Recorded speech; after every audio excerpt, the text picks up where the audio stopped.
I call this meeting to order. Welcome to meeting number 135 of the House of Commons Standing Committee on Fisheries and Oceans. This meeting is taking place in a hybrid format pursuant to standing orders. Before we proceed, I would like to make a few comments for the benefit of the witnesses and members. Please wait until I recognise you by name before speaking. For those in the room, you can use the earpiece and select the desired channel. Please address all comments through the chair. Pursuant to Standing Order 1082 and a motion adopted by the committee on Thursday, February 8, 2024, the committee is resuming its study of the Fisheries Act review. Welcome to our witnesses for our first panel. We have in person Mr. Scott Jackson, Director of Conservation Biology, and Kate Lindsay, Senior Vice President and Chief Sustainability Officer from the Forest Products Association of Canada. And we have Mr. Darren Porter, salesperson for the Fundy United Federation. And on Zoom, we have Mr. Larry Thomas, Environment Manager, Environment and Sustainability from the Canadian Cattle Association. Thank you for taking the time to appear today. You will each have up to 5 minutes or less for your opening statement. Ms. Lindsay, you have the floor. Point of order? Yes, Mr. Perkins. Just curious, Mr. Chair, when you're going to rule on the procedural issue around the point of privilege? It won't be today. Won't be today. Okay, with that, I'd like to just give notice of motion that the committee asked the Speaker to investigate the potential breach of privilege by the Minister of Fisheries and Oceans and the Canadian Coast Guard for providing misleading information during the appearance before the committee on December 4th, and that the committee report this issue to the House. Just notice of motion. That's a notice of motion? Yes, or notice, a motion? Notice of motion. Oh, okay. Okay. Thank you. All right. Ms. Lindsay, you have the floor. Thank you, Mr. Chair, and thank you to the members of the committee. The Forest Products Association of Canada, or FPAC, is pleased to have the opportunity to appear before you on this important topic.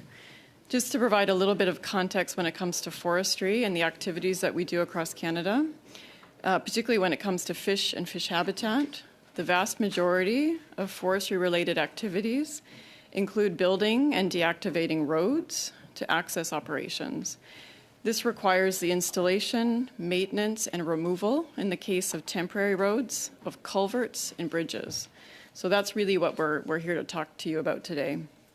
Prior to the Act changing in 2012, so we were under the HAD provisions, which we're back to now, DFO had been working quite diligently with natural resource sectors to develop compliance support tools, particularly for routine activities that are considered low risk to fish and fish habitat.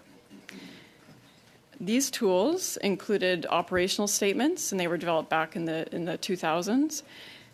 They were focused on avoiding harmful alteration, disruption, or destruction of fish habitat, otherwise known as HAD.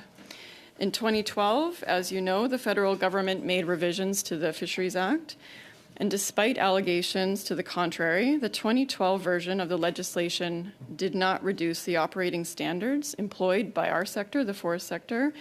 Instead, forestry companies continued to implement a high degree of rigor in activities in and around water, in large part due to provincial standards, which did not change, independent certification systems, and company-specific operating procedures. When the Act was subsequently revised again in 2019, it was done so under the premise of restoring lost protections. What this resulted in was essentially a return to previous version of Section 35 HAD provisions, but unfortunately, we lost all of the compliance support tools for routine activities that were developed prior to 2012. We had raised concerns that there would be delays in developing all these new compliance tools, which unfortunately has been our experience in the last 5 years. This has resulted in lack of predictability for our industry, costly delays, and unforeseen administrative burden. And these delays are not resulting in better outcomes for fish and fish habitat. I raise these concerns to emphasize a key point. The lack of progress on behalf of DFO in implementing the 2019 Fisheries Act is really not acceptable and falls short of commitments made by the government when the new Act came into force. We believe the department has the institutional knowledge and experience to develop these codes and regulations, We appreciate that DFO has been engaged quite broadly for 5 years in talking to people through their Let's Talk Fish Habitat platform, but it's time to move from talking about it to taking action on on tools to support fish habitat. I will allocate the remainder of our time to my colleague Scott Jackson, who can elaborate. Thank you. Thanks, Kate. And I'd just like to add my thanks, Mr. Chair, and to the committee members for the opportunity today. Specifically, I'd like to draw your attention to two commitments that DFO provided back in 2019 when the legislation was revised. And these are increased certainty for industry and reduced regulatory burden on industry. Unfortunately, after 5 years, we find ourselves in the position where neither of these commitments has been met. I do want to be clear that the revised legislation does have some very important tools that can be used if, and I underscore if, properly implemented.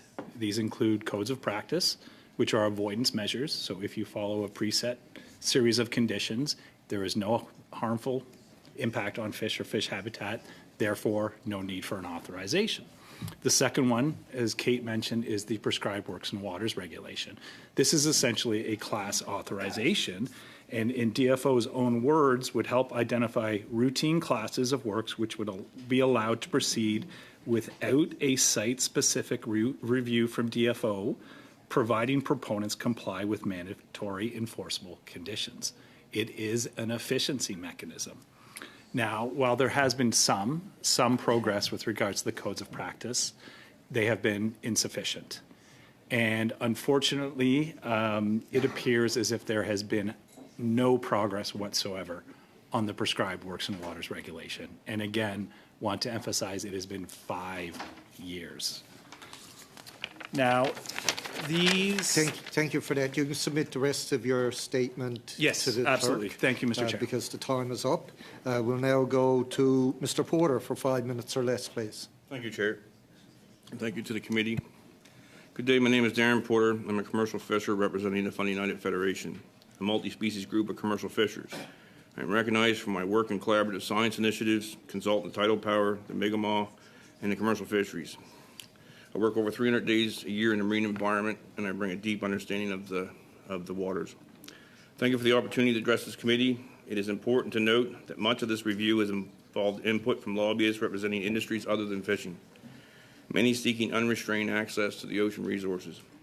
A few important things I want to highlight today are, first being most important, the purpose of the Act must be updated to ensure the protection of the fisheries, not just the management and control of the fisheries. Second, we want the fisheries to be added to the factors the minister shall consider, especially within section 34.1, subsection 1 factors. The current reference to fisheries productivity among the factors the minister shall consider is insufficient on its own to protect the fishers who may be negatively affected. We want the bias removed from how the Fisheries Act is applied and enforced. It is my understanding that there have been only a handful of habitat convictions made under the Act across Canada over the last decade, where habitat-related convictions are almost non-existent. Activities other than fishing essentially have the equivalent of impunity. A couple of examples of the lack of enforcement in the area I represent include tidal barriers on the Halfway River and the Yavin River Causeway. Many of these unenforced activities have major negative conservation impacts. In contrast, commercial fishers are regularly convicted and treated as criminals for minor clerical errors when their mistakes have no conservation impacts at all. We request consistent and clear enforcement tools for habitat provisions, which can only likely be achieved if a dedicated group of conservation and protection officers are assigned to focus solely on fish and fish habitat provisions under the Fisheries Act. The charge review process needs to be unbiased at all levels, from conservation officers to PPSC, and the minister should be prohibited from interfering with the enforcement of the Fisheries Act. The treatment of commercial fishers by DFO Fisheries Management should be investigated. The commercial fisheries should be treated the same as all other clients of the Department of Fisheries and Oceans. A good place to start is the recent discriminatory rollout of the new management of the Elver fishery in the Maritimes region. The growing misuse or abuse of safety is emerging as a means to bypass protections for fish and fish habitat under the Fisheries Act. This needs to be addressed. One suggestion would be to establish a tool to challenge and review these situations as they arise to ensure they are truly an emergency.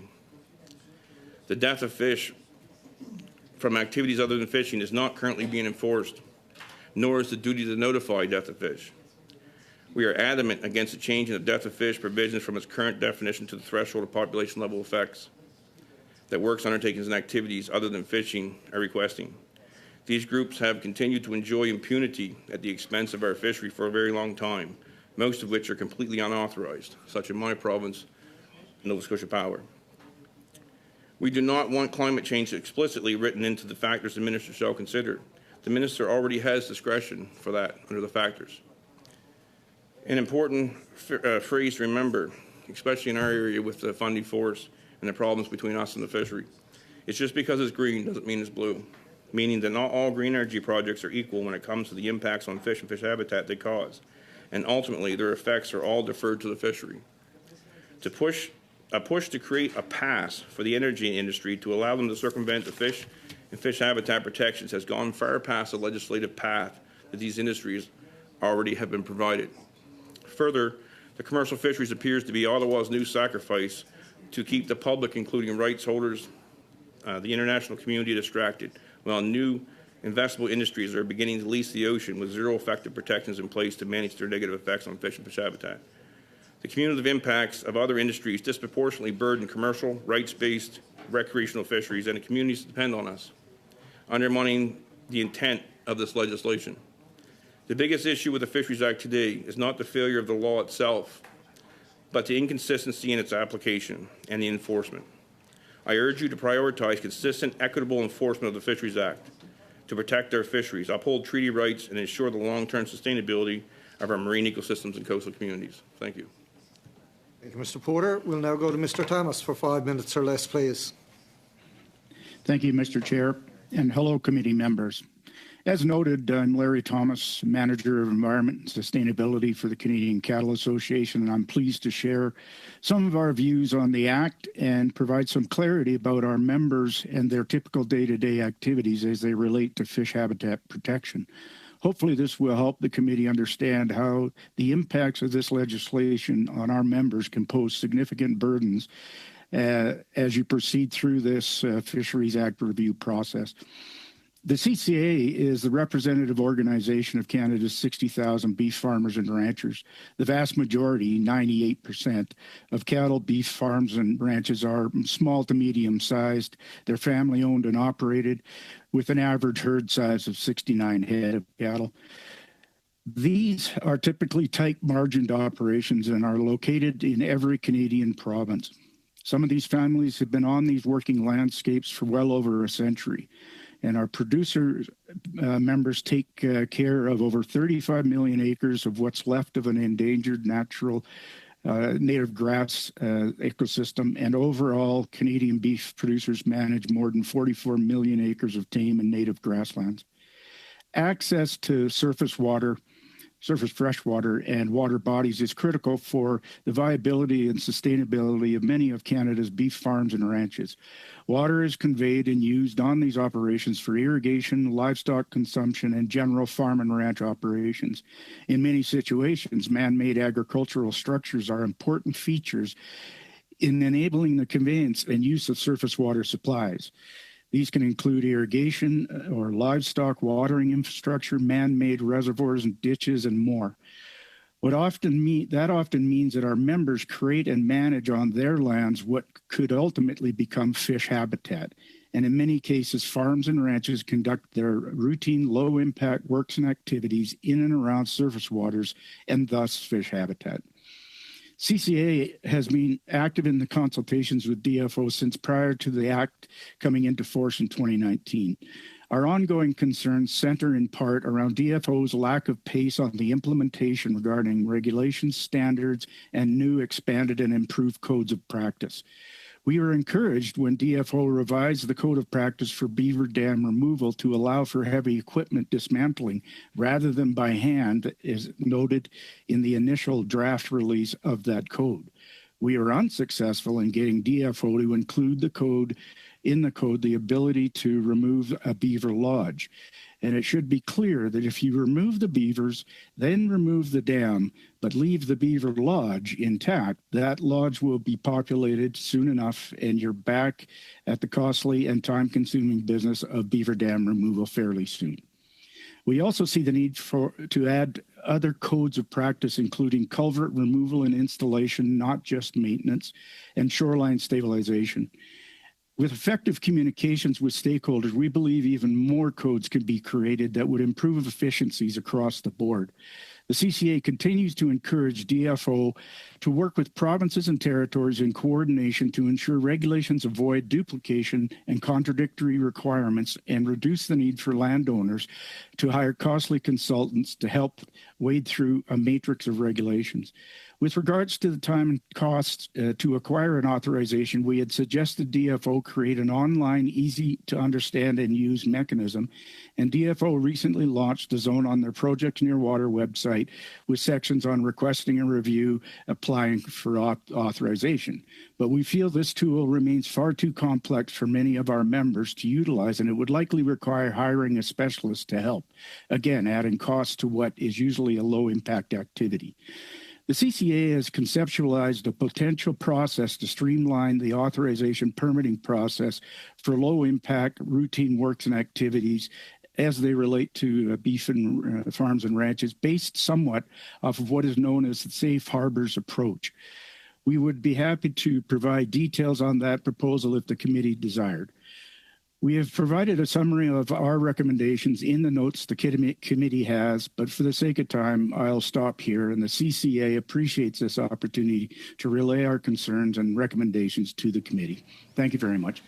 Thank you. We'll now go to our first round of questions. We'll go to Mr. Arnold for 5 minutes, 6 minutes or less, please. Thank you, Mr. Chair, and thank you all for being here and online as well. I'll start out with the forestry sector. You talked some about the changes to the Act in 2019 in the legislation, but the regulatory process hasn't followed out or from that. Has that impacted the operational sustainability of mills and forest companies? And can you elaborate on how? Yep. Thank you for the question. Absolutely. It has had a significant and negative impact. It's created undue process that results in unnecessary delays to forestry operations, as Kate mentioned, primarily access roads and water crossings.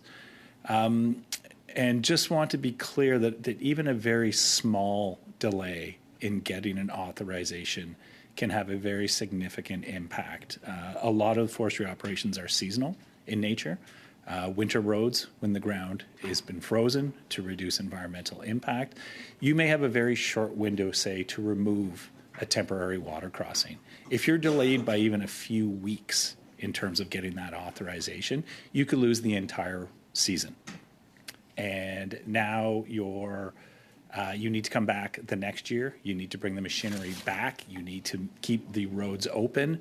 That's not good for business. That is not ideal for the environment either. So yes, there are very real and far-reaching impacts, and thank you again for the question. Okay, I'm familiar with some of the forestry operations in British Columbia, and there's a lot of places where there's bridges, culverts in place, bridges in particular that were built from wood, logs, material that was there.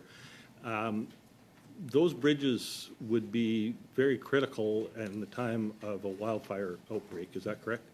Absolutely. There are many forestry and non-forestry communities that are remote, single access in and out, and any delays or inefficiencies with regards to even the upkeep of those water crossings could have significant impacts should an evacuation be necessary. And are there cases where those bridges have not been replaced because of regulatory burden that could limit heavy equipment from getting into the backcountry to access those wildfires? We do know there have been instances where water crossings have not gone in.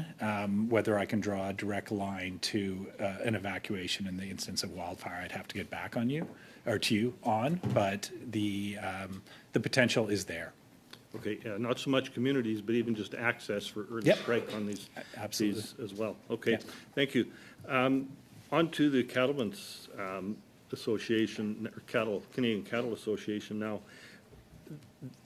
If your members' operations actually create new fish habitat, whether it be in an upland water storage dam or in a new stream or pond or dugout that becomes fish habitat that was never there before, are they under the regulations of the Fisheries Act for protection of fish? That's my understanding, sir.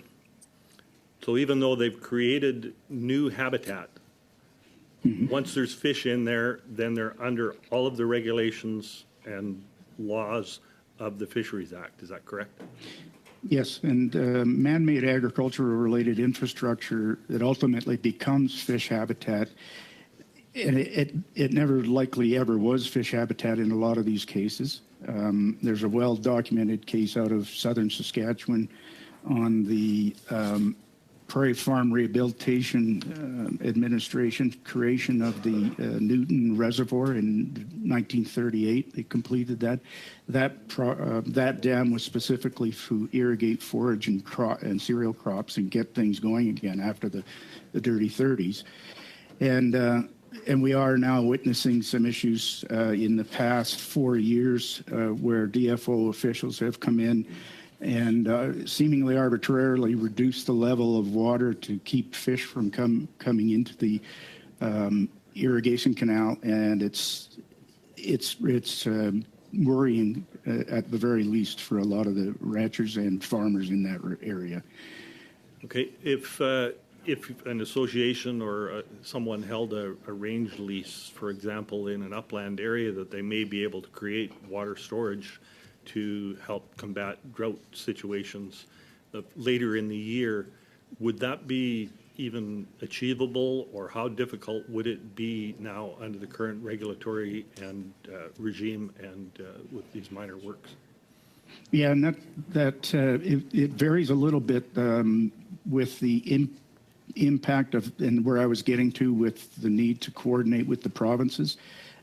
Because in your province, in British Columbia, there's a lot of rules that are put in place at the provincial level, and also the producers have to abide by the federal act, and so it can be quite daunting to wade through that to get, say, a dugout or a reservoir, like you're saying, established upstream or in the high country or wherever. Quite frankly, I've got a couple on my place here in Alberta, and I got those done before any kind of permitting. It would be much more difficult now for me to get those done, but they are in place. So you could Thank you, Mr. Arnold. We'll go on now to Madame Debienne for 6 minutes or less, please. Oh, Mr. Hardy, please. I tried again, Madame Debienne, to get you up on the list earlier, but No, they're correcting me. Mr. Hardy, 6 minutes or less, please. It's my responsibility. I was wearing my blank look at the time. Appreciate everybody being here. How complementary are provincial regulations, and speaking specifically to forestry, which, as Mel mentioned, is a big thing in British Columbia. The provincial regulations, et cetera, including things like setbacks from streams, rivers, are they helpful or do they complicate things for you? Thank you for the question. So essentially, provinces have in place, I would say, we've done a review. Every province has forestry regulations that provide riparian setbacks from waterways. And essentially, there's a lot of compatibility with the avoidance of HAD under the Fisheries Act. But what we've seen is, I would say, I've been through maybe 2 revisions of the Fisheries Act, and prior to 2012, we had even one-window agreements whereby provinces, if they could meet or beat the Fisheries Act, then DFO would actually utilize the provincial regulatory system for bridges and culverts and riparian setbacks, essentially could be a one window. So a very streamlined regulatory approach, which we very much appreciate in forestry. But since the changes with Fisheries Act to go away from HAD and then back to HAD, we're not in that position right now. There are a couple, particularly in East Coast Canada, that still have a one-window provision. But we have asked DFO to prioritize looking at the provincial regulatory frameworks where they could provide that equivalency and that efficiency in processes, because that equivalency is there in most jurisdictions. So there are obviously quite a few hoops that you have to jump through to get even reasonably simple projects approved and done. You do all of that. Is there any monitoring or or any review of the actual physical work that has been done? Yeah, I'll turn to Scott, but there is auditing programs in place by provinces. But that auditing sounds like just somebody checking off things on a piece of paper. Does actually somebody come out and see what happened to that culvert or that bridge? Yeah. So every province will have its own compliance system, which involves field visits. So when we say audit, that includes field audits. So it's impossible to go out and see everything. So it's from a statistical standpoint, you pick a representative sample, and the government will go out and assess. Two things. Which government? Well, right now, both levels of government, so provincial and federal. Right. And then on top of that, Kate mentioned independent certification bodies, which is a voluntary audit. Voluntary standards of the forestry companies adhere to in order to access international markets. So that's a third layer. Is it safe to say that there's some bad actors out there that know the seams, if you will, between one set of rules and another set of rules, or one set of monitoring and another set of monitoring? I wouldn't say there's bad actors. Mistakes happen, and that's the reason for these audit systems and compliance programs. And what we're asking for is not a removal or a lessening of the oversight or the enforcement. We're asking for much more streamlined processes to allow for the activities to take place in the first place. Yeah, I would mention at this point that, and I'm sorry if this annoys my friends across the way, but the Housing Accelerator Fund may have an application here in the permitting process, because municipal permitting has been kind of, yeah, I know, shaking in your boots. Municipal permitting has been long held up as a barrier to getting homes built. And it sounds like, when it comes to the electricity sector or your sector, again, simple things have to go through the same hoops as the more complicated things. And one thing that the Accelerator Fund is helping municipalities do is turn to AI to deal with those really simple things that, would otherwise take months through the regular permitting process, can be done in a week. And so that's one of the things that I'm going to put down on my list of recommendations that the DFO look into to kind of alleviate what you've been talking about, because you're not the only ones who've been talking to us about that. Mr. Porter, when we reviewed the Act back in 2019, one of the things that we had noted from the 2012 one was Mr. Harper's government offered protection for commercially important stocks of fish, and if that stock became degraded to the point where it was no longer, commercially viable, then those our understanding was that those protections were removed.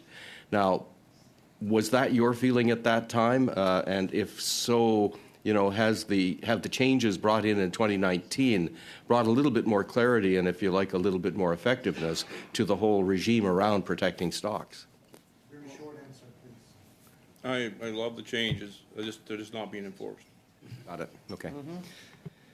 Thank you, Mr. Hardy. Now I'll go to Madame Debienne for 6 minutes or less. Thank you, Chair.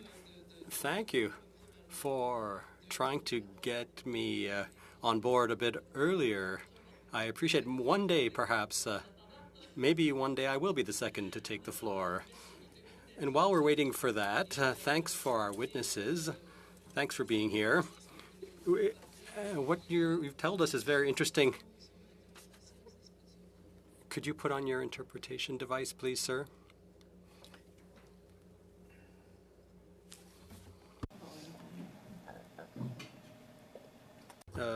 Testing 1, 2, 3 on the English channel. Can you hear on the English channel? So what you've told us is very interesting. Sometimes it seems like when the Bloc Québécois comes here with our idea of sovereignty, of repatriating certain powers to the province, we're looked at with people are quite baffled, as if we were crazy. But what I'm hearing here is that the overlapping of federal and provincial jurisdiction can create real structural problems. And what happens is it's as if the provinces were unable themselves alone to just make decisions, to set up bodies and tools to ensure there's proper environmental behavior, but that also allows for development of whatever sort. And so my question is as follows.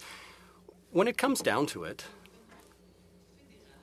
the federal government takes up too much space in this overlapping and all the paperwork. And so on the fisheries, in the Fisheries Act, perhaps we could have this federal government stepping back a bit to open up some space for the provinces to have a bit more control over their own environment, their own territory, and their own development. We in Quebec, we have the BAP, which we've been able to get the federal government out of our business sometimes. Sometimes we can. Sometimes. What would you have to say about that, Mr. Jackson or Ms. Lindsay?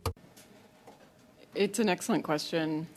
And I think what I had mentioned earlier to Mr. Hardy is that if DFO prioritizes outlining with clarity the outcomes they are looking for, and then it's a process of saying who is best to deliver those outcomes, what systems are already in place that provide the structure, provide the oversight, provide the monitoring. And that's where we think having codes and a broader set of codes. So if you're going to do a culvert installation, these are the outcomes we want to see. And if we see that the government of Saskatchewan has a very good process in place for the installation of culverts and the monitoring, and there are no habitat alteration destruction to fish and fish habitat, that DFO could then essentially delegate some of those provisions. And that could be done through an agreement. And so what we need is the prescribed works regulation, which identifies those a set of works or classes that could move forward, and then an expanded list of codes. And then I think we can work together to say who is best, where is the provincial government, where is the territorial government best placed to provide that oversight. And I think we used to have that. And essentially what that would do is if you focus on low risk or routine activities, and activities that are being done very systematically, well-trained contractors, habitat biologists on site, and then DFO can actually spend its time working on projects that are larger, that are case by case, that are medium or higher risk to fish and fish habitat. So it's an excellent point and something we would very much want to see move forward. So thank you for the question. And the only thing I would add to that is that those tools exist. It's just a matter of DFO getting on with it and initiating those processes. So thank you very much for that question. Merci. Thank you. And Mr. Porter? Complicated, especially Nova Scotia. We're not represented as good in our province as Quebec is by their province. We don't even have a provincial structure looks after inland fisheries and aquaculture and fish buyers. We don't have anybody provincially representing commercial fisheries. Nobody. Federally, we have Ottawa that's disconnected. Nova Scotia's biggest industry, independent industry, is fishing, commercial fishing. And we have an expanding rights-based fishery, which is a beautiful thing as well. I don't know who would be better, but somebody's got to start doing it. We don't have the representation that we need. Thank you. By either. So I don't think right now either is any better than the other. En tant que nation, vous n'avez pas cette reconnaissance. as a nation, don't you have this equal to equal recognition by the federal government that would enable you to implement your own methods of environmental management as you deem appropriate? I don't believe so. Merci. Est-ce qu'on a du temps pour Monsieur Thomas? Do I have any time for questions for Mr. Thomas? Alors, est-ce qu'il a entendu ma question, Monsieur Thomas? Ou... So can I ask my question to Mr. Thomas? Same question. Yeah, thank you. Thank you. Actually, I have Kate and Scott hit what I would say, so I would just leave it that I don't have anything more. It was very succinctly said, answered. Donc, décentraliser les pouvoirs. So decentralized powers when it would be more efficient to do so and to go as close to the ground as possible. That would be a step forward, you think? Yes. Merci. Thank you. Now go to Ms. Barron for 6 minutes or less, please. Thank you, Chair, and thank you to all of our witnesses for being here today and for providing your expertise in this important discussion. My first question is going to go to Mr. Porter. Mr. Porter, just from our short conversation, it's clear that there's a lot more that you can provide to us as a committee as far as information that will help us in determining the best way forward with the Fisheries Act. And one item that you talked about in your opening statement was around having consistent, equitable enforcement of the Fisheries Act. Can you expand on that and provide us with some examples of what you're seeing? Yeah, today I think in the Maritimes this is pretty good news that the fisheries officers walked off due to political interference and unsafe workplace and a bunch of other things. They're treated very similar to the commercial fisheries in Nova Scotia, which isn't very well, to be honest with you. PPSC, Public Prosecution Service Canada, constantly interferes with all cases besides with commercial fishing. Commercial fishing officers can charge us anytime they want to, which is necessary in many cases. If fishermen are out of line, they need to be charged. But often my fishermen that I look after are charged with clerical errors, right down to like dockside monitors not entering their reports on time and fisheries officers coming down and convicting them and treating them as criminals. Yet, on the contrary, we have no structures from our biggest power producer, Nova Scotia Power, not wanting compliance. And the blind eye is turned every day. They kill fish on a constant basis. We report it. They don't report it. They don't get charged for not reporting it. It's in the Act. It's very clear. So there's a discrepancy in how the application of the Act is. The application of the Act. There's a big discrepancy. Anything other than fishing has to go through a different process, and anything Indigenous or rights-based, my apologies, has to go through a different process. And commercial fishermen is just, they just drop the hammer, regardless of what it is. No conservation concerns on many things too, But at the end of the day, there's a big discrepancy in how this act is administered. Fish and fish habitat protection in Nova Scotia is non-existent. There hasn't been a charge in 13 years that I'm aware of. We ATIP this 6 months ago. Now, there may be in the last 6 months, but the last one was a logger, because you guys are also low-hanging fruit like we are, and it's acceptable to do that. You know what I mean? So you don't even have to listen to me. You just have to look at the facts, look at what's going on with you just ATIP, simply ATIP. Who's being charged and who the prosecutors are not putting forward these charges to convict people. It's very, very out in the open if you start looking. Thank you. And through the chair, if you can clarify a little bit more, any leadership that you've seen on the part of the minister or anybody in any leadership positions around this discrepancy that you're seeing in particular, perhaps in relation to the Nova Scotia Power? Well, not just Nova Scotia Power. Like, for example, the minister's interfering constantly in the area I represent. The Windsor Causeway is a perfect example. This is a structure that the Mi'kmaq and the commercial fishery stand side by side on, trying to get fish patches put through. And, she's constantly interfering, and not just her, the ones before as well in this government are constantly interfering with the fish patches and the enforcement of that structure. It's constant. Could you share the impact when we have the minister interfering with this work? The beautiful thing about this one is it's all recorded.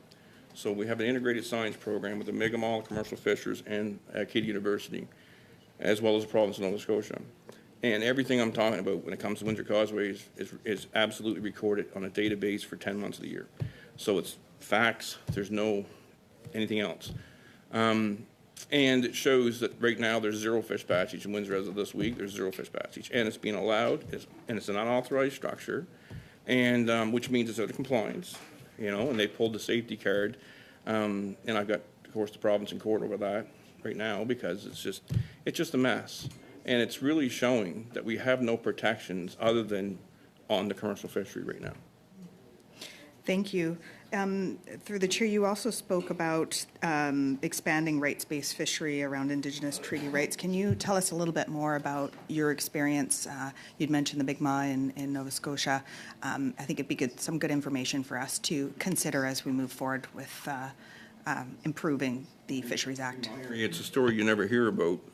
Our fishers that I look after, none of us fight with the Mi'kmaq. We fish side by side, we work side by side. It's the untold story of the Upper Bay of Fundy.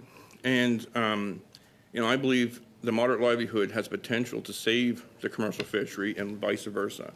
I mean, without a strong commercial fishery, the Mi'kmaq don't have the leverage that they need to get the access to the resources for their communities.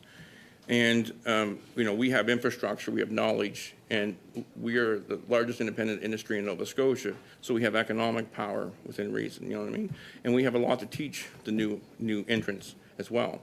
So I believe if we ever work side by side, we can start getting the politicians and governments to start working on these other activities, and perhaps instead of shutting fisheries down and taking from one to give to the other, you could start improving the habitat and start implementing the act and start creating more fish and more fish habitat for all fishers to fish side by side in harmony.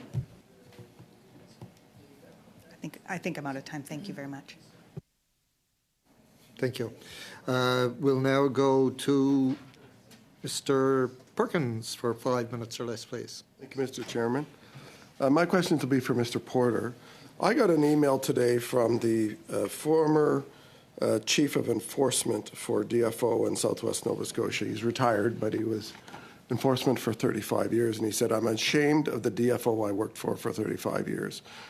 And this is about the work stoppage that we have today, and the result of 2 enforcement officers who have found to have been cleared to have not done nothing wrong, but the department has still suspended them for 10 days, which is why we have now no enforcement on the water in Nova Scotia. And he said, having to have DFO's management findings overturned and ordered to be addressed is embarrassing. Having an internal review into that conduct overturned by the DFO minister is insulting. So I have little doubt, blah, blah, blah. I no longer recognize the department I spent 35 years helping to build. Do you find that that's the attitude and the feeling of the enforcement officers who are just trying to do their job and are being prevented from doing it? Yeah, they're absolutely demoralized. This case is it's perplexing. I mean, I try to study it from both sides. I work with the Mi'kmaq, I work with commercial fish, I work with fisheries officers all the time. I've been trying to understand it to the best of my abilities. One independent review went one way, one review went the other way. I don't really understand. I just know the officers are demoralized completely. And I do know they're looking for other work currently. And I do know that, I mean, I've been trying to get my son, which is one of the only African-Canadian fishers in the province, to join the force fisheries. And right now, I'm thinking I shouldn't do that. You know, the political interference, and I don't know about this case, I know about a bunch of other cases. This case is, I'm not quite sure yet, right? But the political interference on these officers and the stress on them and the danger, like this is real. Somebody's going to die in Nova Scotia this year, I'm assuming. And it's going to be either an officer, Indigenous person, or a commercial fisher or somebody. Somebody's going to die. And these people are under major duress, and it's being ignored. Okay, thank you. I'd like to move on. You're an adult eel license holder and harvester. Yeah. So obviously you're very aware of the minister's expropriation of 81 to 90% of the Elver business announced a week ago, and giving it in some sort of socialist thing to employees who will all earn less. A part of that is the conversion of, out of the 239 adult eel license holders, 30 opportunities to convert to Elver for a total of 5 kilograms per adult eel license. Do you think you can run a business on 5 kilograms of elvers? No, it's worse than that by far. It's a slap in the face. It's I've been 20 years at this with my license. I own 3/4 of the large eel fishery in Hants County, the county I live in, and I've been walked over steady. You know, I tried I'm a legal fisher, never been charged, been boarded hundreds of times, or not hundreds of times, but dozens of times. And I'm very well known for being a legal fisherman. My children are legal fishermen, fishers, my daughter's fisher as well. You know, the minister had many options. She gave these licenses to groups that didn't want them. The employees did not want these. They voiced that very clearly. The big eel fishery did. This is one species. This is the American eel. Somehow they've separated this from juveniles to adults, right? And we have 239 large eel fishers been displaced by the elver fishery. Many of us, 150 of us, want entry, right?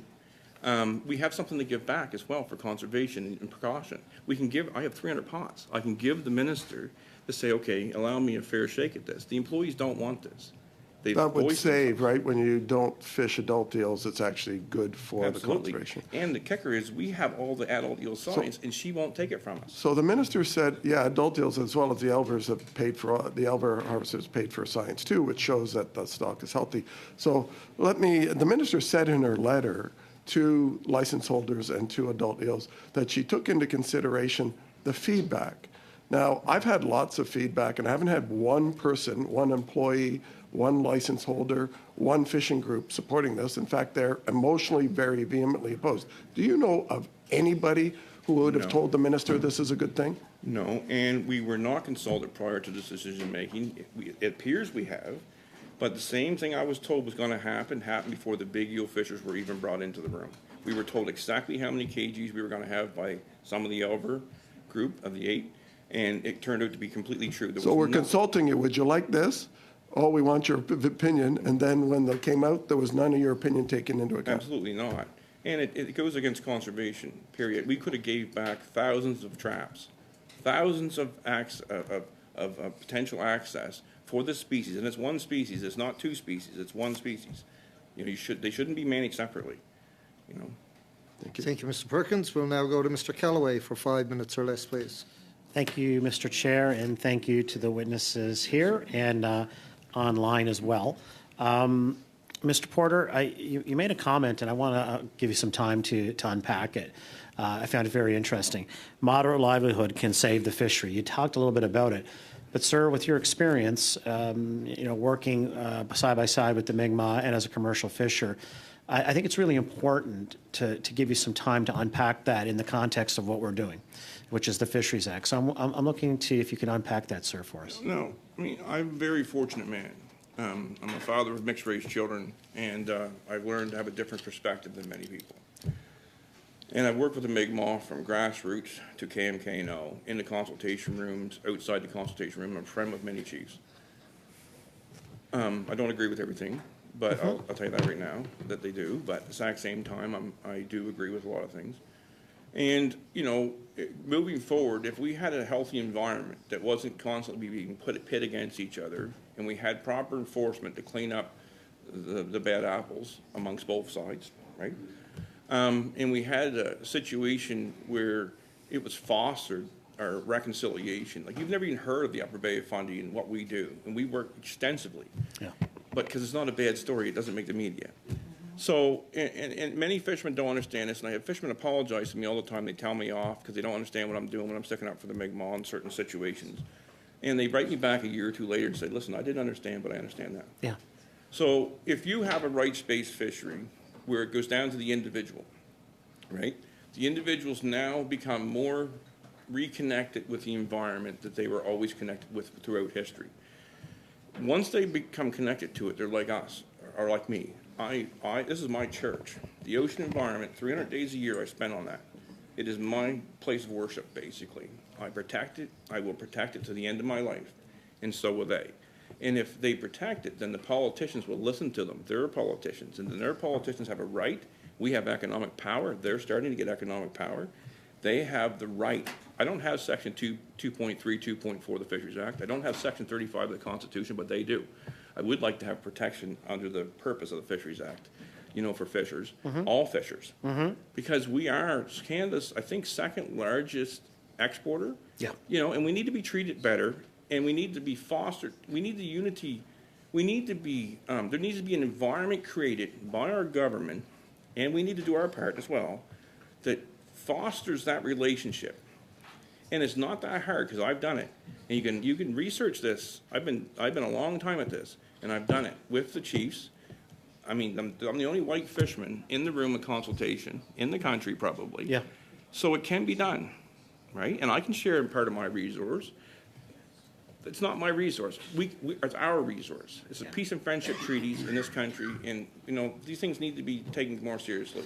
No, I appreciate it, and that's why I asked the question, given your relationship over the years as a commercial fisher working with Mi'kmaq, and I think there's some interesting bylines in what you just said around the importance of, and you highlighted it in a different context to a degree.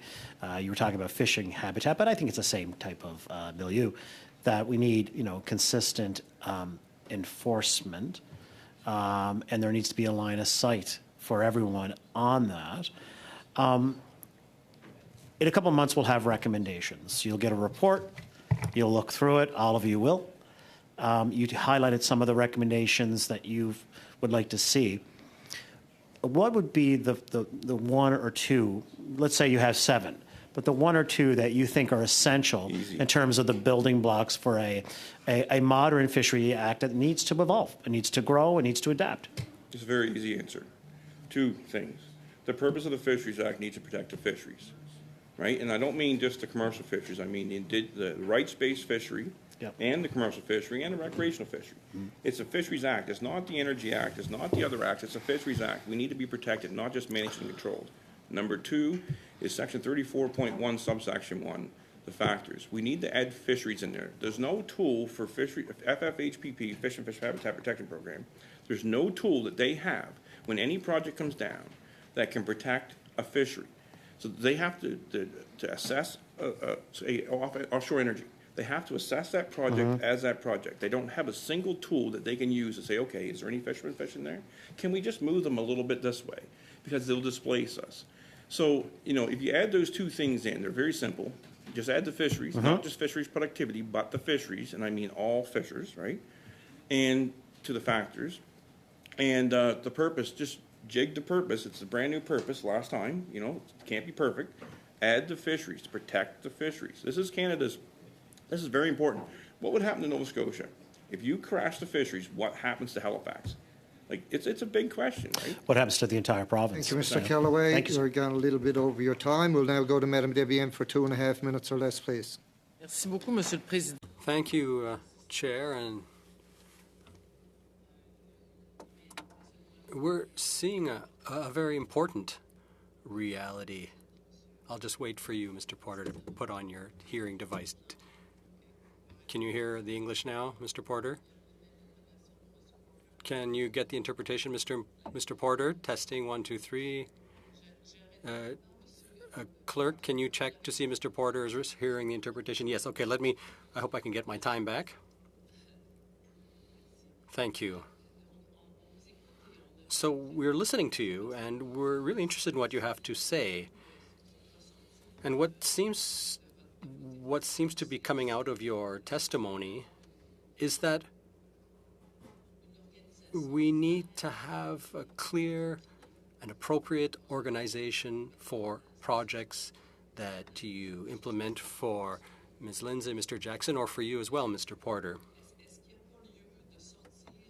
Would it not be appropriate, because based on what we've heard from other witnesses as well, would it not be better to get politics out of resource management and fisheries management and to involve the fisheries directly in the exercise, to have a kind of apolitical mediation with sociologists, economists, with people who can bring in important considerations, to have directives and guidelines that would be fair and closer to ground realities than they are now. Get the politics out of it from the whole exercise. Would that be a good idea? Would any of you please go ahead, based on your experience?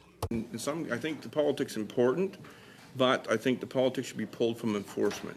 If you the politician's job is to fix the act, change the act, move the act. I think as soon as the politicians start interfering with the enforcement of the act, that's the problem, right? And if we could remove that from the situation, you go back in 4 years, you guys' job is to change the act, not to enforce the act. That's the enforcement officer's job. That's my opinion. No, I do see a lot of merit in establishing processes that do bring in apolitical expertise. We've seen this with the Fisheries Act. We've seen it with the Species at Risk Act, and I bring that up simply because DFO, is involved in the implementation and application of the Species at Risk Act, and we find often there is a lack of consultation. At times, we guess it's politically motivated, but it would also be very welcomed to have much more robust, informed, transparent, accountable cost-benefit analyses that accompany decisions. It seems a lot happens behind the curtain in the black box. We're not privy to it. When we ask to be part of it, we're told no or maybe, or the situation that was alluded to before. Here's what we're going to do. Do you like it? The cake's already been baked. You don't have a real opportunity to influence it. So, I think the principles that you outlined would be very, very much welcomed. Thank you. Thank you. I'll now go to Ms. Barron for 2.5 minutes or less, please, to clue up this first hour of testimony. Thank you, Chair. First of all, I just want to say so much of what Mr. Porter said. I really appreciate there's a lot of points that you made, Mr. Porter, that I'll be making sure to put stars next to put through in my recommendations. And it just got me thinking, and perhaps this is a big question with not enough time, but a question to Ms. Lindsay and Mr. Jackson. Mr. Porter was talking about, and I'm sure you'll agree, about the importance of us protecting our marine ecosystems for generations to come, and how that's all interconnected. And of course, we know the same applies to forest products and making sure that we have sustainable, healthy, biodiverse forests that are, of course, interconnected in protecting our streams and our oceans. And I'm wondering if there was one recommendation that you would provide to us today to help us in our recommendations as we move forward on what you think could be something that can help us to make sure that we're putting not just forest products for today, but for generations to come as we move forward.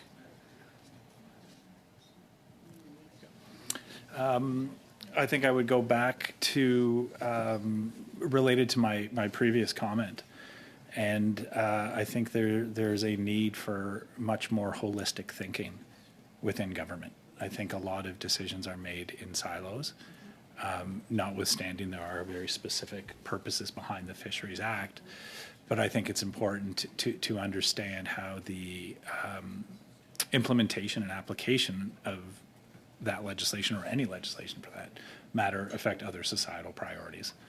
And we find that that's very much a shortcoming within the federal government today. We do touch on many societal priorities: Indigenous reconciliation and economic self-determination, low carbon buildings, green jobs and emerging middle class. I'm not making these up. They're in minister mandate letters. They're spoken to all the time in federal politics. So I think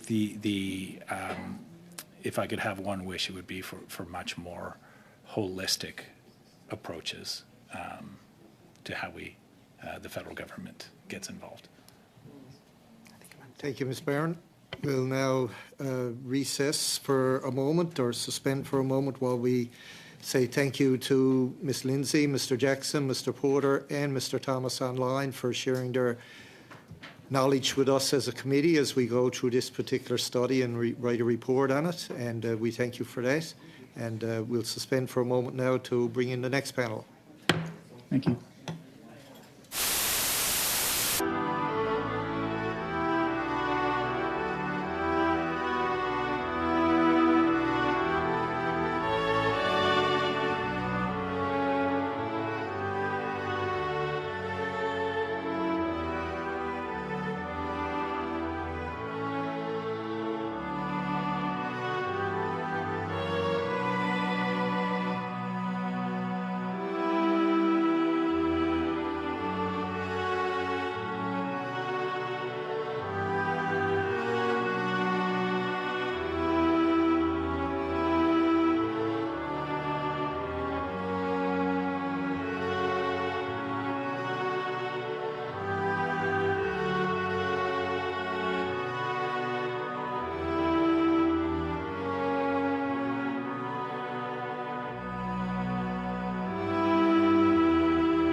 We welcome our witnesses for a second panel. We have in the room Mr. Alberto Wareham, Chair, Board of Directors for Fisheries Council of Canada. He also operates a really nice fish plant in Arnold's Cove, been in the family for many, many years. On Zoom, we have Mr. Carl Allen, New Brunswick Executive Member and Treasurer for the Canadian Independent Fish Harvesters Federation. Oh, okay. How did you get from there to there without me seeing you? All right, welcome, welcome. And of course, on Zoom, we have President Dwan Street, Inshore Member Representative Area 3PS, and President-elect for the Fish, Food and Allied Workers Union of Newfoundland and Labrador. Thank you for taking the time to appear today. You will each have 5 minutes or less for your opening statements. Mr. Wareham, you have the floor. Thank you, Mr. Chair. Good afternoon, and thank you for the opportunity to speak before you all today. I'm Alberto Wareham, FCC Chair and President and CEO of Blacewater Seafoods. As the national voice for commercial fisheries in Canada, the Fisheries Council of Canada represents a diverse group of enterprises, from small family businesses to large processors and Indigenous organizations, all contributing to the harvesting and processing of seafood across our three coasts. Collectively, our sector employs nearly 90,000 Canadians, contributing close to $9 billion annually to GDP, and holds a global reputation for excellence in sustainable fisheries management, with Canada ranked second worldwide in sustainable certifications. The Fisheries Act is the primary legislation affecting our members, and we appreciate the opportunity to contribute to the committee's review of the 2019 amendments. The Fisheries Council of Canada and its members were actively involved in the discussions leading up to the 2019 amendments to the Fisheries Act. These amendments were the product of extensive dialogue and compromises among all stakeholders. A key outcome of these discussions was the inclusion of ministerial discretion, which allows for flexibility in adapting to changing environmental conditions and socio-economic factors.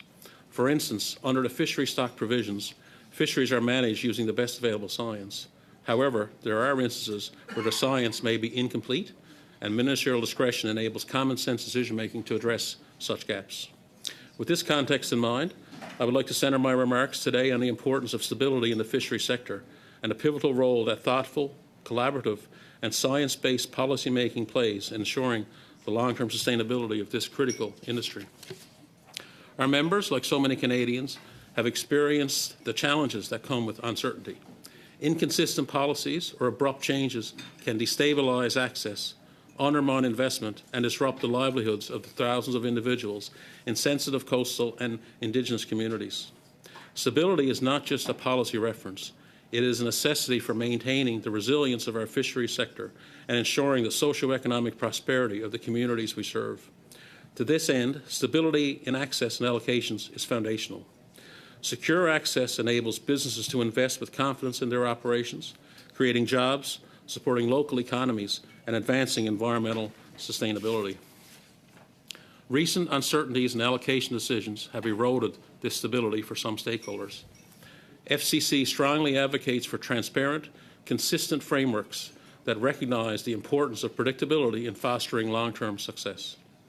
Equally essential is the need for rigorous, well-funded fisheries science. Science is the bedrock of effective fisheries management, ensuring decisions are informed by robust data and evidence. It supports not only sustainability, but also market access, as our international reputation depends on science-driven stewardship. Addressing gaps in stock assessments, integrating ecosystem-based approaches, and fostering Indigenous co-management are all critical areas requiring attentive attention and investment. Marine conservation and sustainability are cornerstones of Canada's global leadership in fisheries. With 95% of our fisheries already managed sustainably, we must continue to balance conservation goals with the economic realities of those who depend on the ocean for their livelihoods. Policies should be guided by sound science and developed in close consultation with industry to avoid unintended consequences that could harm the communities they aim to protect. Finally, the stability of our sector depends on its people. Labour challenges, including an ageing workforce and shortages in remote areas, require immediate attention. Effective policies are essential for fostering a healthy and vibrant Canadian fishing industry.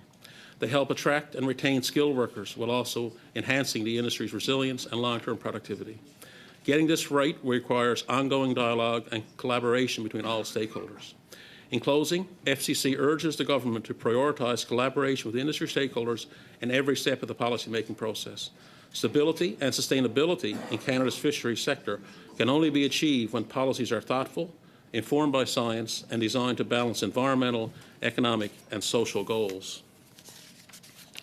Consider us your boots on the ground. FCC members are ready and eager to help ensure the Canadian fisheries industry thrives in these uncertain times. Thank you for your time and your commitment to advancing Canadian fisheries. I look forward to your questions. Thank you, Mr. Wareham. We'll go now to Mr. Carl Ellen in the room for 5 minutes or less. Mr. Chair, committee members, I'd like to thank you for the opportunity to present today the Fisheries Committee on the review of the Fisheries Act on behalf of the Canadian Independent Fish Harvesters Federation. As we examine potential revisions to this important legislation, the Federation would like to focus on 4 key areas that are crucial for continued health and sustainability of Canada's fisheries, as well as the communities that rely on them. First is strengthening the owner-operator principle in the Fisheries Act. The concept of owner-operator has been a cornerstone of fisheries policy in Canada for decades. However, the 2019 amendments to the Fisheries Act raised concern among stakeholders that the principle, which aims to ensure that fishermen own and operate their vessels rather than leasing or selling licenses to absentee owners, was not provided the necessary strength to protect this important component of Canada's inshore fishery. The current wording in the Fisheries Act does not provide a concise level of protection for the owner-operator principle, leading to a situation where the sustainability of small boat harvesters, coastal communities are serious. Mr. Allen, have you provided a copy for translators? Yeah. But you might want to slow down a little bit because they're trying to translate it as you're saying it. I'm trying to stay I'm under. not telling you to go right slow. I'm trying to stay under the time, but I'll keep that a note. In Section 2.5 of the Act, additional wording that provides harvesters from coast to coast the protections that we believe would come from the 2019 review are urgently required. We will include written suggestions in a more comprehensive response to the committee. We strongly urge the committee to strengthen owner-operator requirements in the Fisheries Act, ensuring that only those who actively participate in the fishery with boots on the boats and a real financial stake in their operation are granted access to licenses. This would help prevent corporate consolidation, foreign ownership, absentee ownership, ensuring that coastal communities remain at the heart of fisheries management. Additionally, stronger owner-operator provisions will ensure that the benefits of the fishery remain local and that connection between harvesters and their resources are maintained, thus protecting the resource for future generations. Secondly, incorporating harvester knowledge into scientific assessments. It is vital that the Department of Fisheries and Oceans continue to enhance the integration of traditional knowledge and harvester expertise in scientific assessments and studies. Harvesters, particularly those who have worked in the industry and on water for decades, possess invaluable insights into the ecology, behavior, social patterns of fish populations that cannot easily be captured through standard scientific methodologies. We recommend that the Fisheries Act be revised to explicitly require the inclusion of harvester knowledge in all scientific assessments and studies conducted by DFO. This could be accomplished by fostering more formalized partnerships between DFO and harvesters, particularly through the use of collaborative research networks. By recognizing the importance of this on-the-water experience and knowledge, we can ensure that fisheries management decisions are based on a more holistic understanding of ecosystems, leading to better sustainable outcomes. Additionally, this inclusion would help bridge the gap between the scientific community and the harvesters themselves, fostering trust, collaboration, and ensuring that the management strategies are grounded in both scientific and traditional knowledge. This is essential for making informed and effective decisions that are reflective of the realities on the water, as well as adapting to the rapidly changing ocean environment. Thirdly, the socio-economic considerations in fisheries decision-making. The Minister of Fisheries and Oceans must be explicitly mandated to consider socio-economic factors when making decisions regarding fisheries management. In particular, when DFO makes a decision that affects specific fisheries, the socio-economic impacts on local communities, harvesters, and related industries must be fully accounted for. These considerations include the impact on local employment, the livelihood of harvesters, and the broader community economy, including dependent industries such as processing, support industries such as boat building, machine shop, rigging companies, and the like. In some cases, well-intentioned conservation measures can disproportionately harm the livelihoods of coastal communities if socioeconomic impacts are not sufficiently considered. For example, changing of fish quotas, closure of fishing areas, or restrictive regulations that may have unintended consequences for local economies. Therefore, it is crucial that the Fisheries Act require the Minister to assess the socio-economic effects of decisions with a focus ensuring that communities most impacted by these decisions are supported in their transition into new practices or alternatives should those be necessary. A more integrated approach to decision-making, one that balances ecological sustainability with social and economic considerations, will help ensure that the Fisheries Act remains as a tool that supports vibrant, resilient fishing communities. Finally, the fourth is strategic asset. The Federation recommends that the Fisheries Act include criteria to protect our public resource by declaring it a strategic asset. This could be done by mirroring recent action taken around Canadian critical mineral strategy. In the interim, we recommend that the federal government freeze license transfers to any entity other than independent harvesters. The continued erosion of our independent fleets living in coastal communities depends on strong action by the Government of Canada. The strategy would focus on the importance of resource protections to ensure sustainability and include the value to Canada of food security. In conclusion, the Fisheries Act is an essential framework for managing one of Canada's most important natural resources, and its review presents an opportunity to improve the way we manage, protect our fisheries, ensuring the long-term sustainability and prosperity of the communities that depend on them. By strengthening the owner-operator principle, incorporating harvester knowledge into scientific assessments, declaring this important resource a strategic asset, and ensuring that socio-economic considerations are integrated into decision-making, we can create a more inclusive, effective, balanced fisheries management system from coast to coast. We urge this committee. Mr. Allen, you're going over now on your time, but anything you didn't get out, hopefully you'll come out in questioning, and I'm sure you'll send in a copy of your speech to the clerk, and we'll be able to have a look at it if you don't get through it. We'll now go to Mr. Small for 6 minutes or less, please. Oh, no. It's not you at all. It's Don Street from the Fisheries Union, Fish Food and Allied Workers Union of Newfoundland and Labrador. 5 minutes or less, please. Thank you, Mr. Chair, and esteemed members of the committee for the opportunity to address you today on behalf of the Fish Food and Allied Workers Union.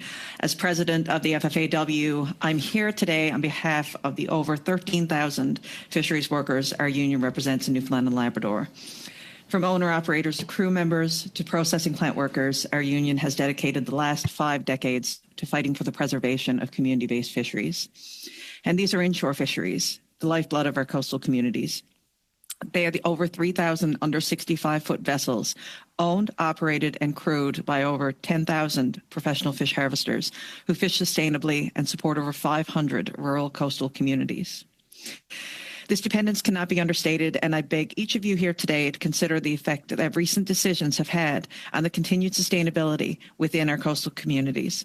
And our union fully supports the comments of our colleague and partner, Carl Allen, and the work of the Canadian Independent Fish Harvesters Federation. So I'll focus on 2 key areas today, which are, number 1, protecting the owner-operator from controlling agreements, and number 2, adjacency and socioeconomic considerations in ministerial decision-making. So corporate entities, multinational processing companies, have a long and clearly documented history of subverting owner-operator and fleet separation. They illegally buy up inshore licenses, take advantage of financially vulnerable individuals, and take control of the resources and industry, one small vessel at a time. And in 2007, PIFCAF was announced because controlling agreements were recognized as a threat to the viability of the inshore. But PIFCAF had no teeth, and controlling agreements continued to proliferate. That led to 2019, when Bill C-68 was passed successfully through the House of Commons, providing important modernizations and improvements to the Act. So the legislation officially came into effect in 2021, but very little has been done by the DFO to utilize these new provisions. It's clear that additional strengthening is desperately needed. The owner-operator policy is the backbone of our coastal communities and the foundation of a sustainable, equitable fishing industry. It ensures that the benefits of our resources flow directly to the hardworking fishers and their communities, rather than being concentrated in the hands of large corporations or absentee owners. So we strongly recommend adopting recommended improvements to the wording around owner-operator to ensure a more robust legal framework to protect independent fish harvesters and to prevent the corporatization of our fisheries. To ensure compliance, we also propose increasing penalties for violations of owner-operator, allocating more resources for monitoring and enforcement, and implementing a transparent reporting process for infractions. We also urge the committee to reinforce fleet separation within the Act, explicitly prohibiting vertical integration of harvesting and processing sectors in the inshore fishery. Honourable members, we ask that you enshrine the principle of adjacency directly in the Act, ensuring that coastal communities have priority access to nearby fish stocks. While this may seem obvious, quite the contrary has been ministerial practice in recent years. Specifically, Minister Laboutier has defied adjacency and socioeconomic considerations by allocating primary shares to corporate dragger fleets in the new redfish fishery, meaning the owner-operator fleet who depended on that transition are now facing bankruptcy. And similarly, Minister Laboutier and her Liberal colleagues were pleased to break a 40-year commitment to our province by re-allowing domestic and international dragger fleets back onto the struggling northern cod fishery. And this decision not only harms the owner-operators that rely on that fishery, it also directly threatens the continued rebuilding of that historical stock, and it was contrary to advice provided to the Minister by DFO Science. The Federal Fisheries Act must protect Canadians from these kind of ministerial blunders that threaten the very future of our economic sustainability. When ministers are being permitted to bend to lobby groups and corporate interests in the names of votes and international clout, something else must be done. And we cannot let our community-based fisheries be destroyed by unethical decision makers and political agendas. The Fisheries Act must be amended to include references to adjacency and the socioeconomic considerations of those adjacent economies. So while we advocate for these changes, we also recognize the importance of maintaining certain aspects of the current Act. The consultation processes with stakeholders, including fish harvesters and Indigenous groups, should be preserved and protected from the inclusion of extremist environmental groups as stakeholders. And the review of the Fisheries Act presents a crucial opportunity to strengthen the foundation of our industry. By protecting and enhancing owner-operator and making adjacency a part of the Act, we can ensure a sustainable, prosperous future for our coastal communities and the next generation of fish harvesters and plant workers. So we at FFAW Unifor stand ready to work with this committee to craft legislation that will serve the best interests of our fishery, our communities, and our marine resources for generations. Thank you again for your time, and I welcome any questions you might have. Thank you, Ms. Street. We'll now move on with the questioning. We'll start off with Mr. Small for 6 minutes or less, please. Thank you, Mr. Chair, and I'd like to welcome the witnesses and thank them for taking time to contribute to this study. First question to Ms. Street. Ms. Street, earlier today we had a witness, Mr. Porter, that said that basically the Act wasn't the problem, it was the inconsistency of its application. Do you have anything to add on this as it relates to owner-operator and enforcement of that policy? We were very, very hopeful when owner-operator was introduced into legislation that we were finally going to see some action, but unfortunately I don't feel we've seen it, especially in Newfoundland and Labrador. We've seen a number of investigations, especially on folks that we know are in controlling agreements, of buyers who have folks in controlling agreements, and there just has not been any action.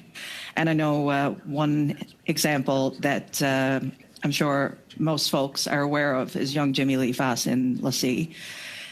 Mr. Foss is the perfect example of why the current regulations have so many loopholes that corporations are able to manipulate. We have a young harvester who was passionate about the industry, who was headhunted and manipulated into signing a terrible agreement by a corporation, and rather now than having his passion for the industry and having his family participate in the industry, instead he's faced with bankruptcy and his vessel that was the dream of his family rotting on dry dock and repossessed in Lassie.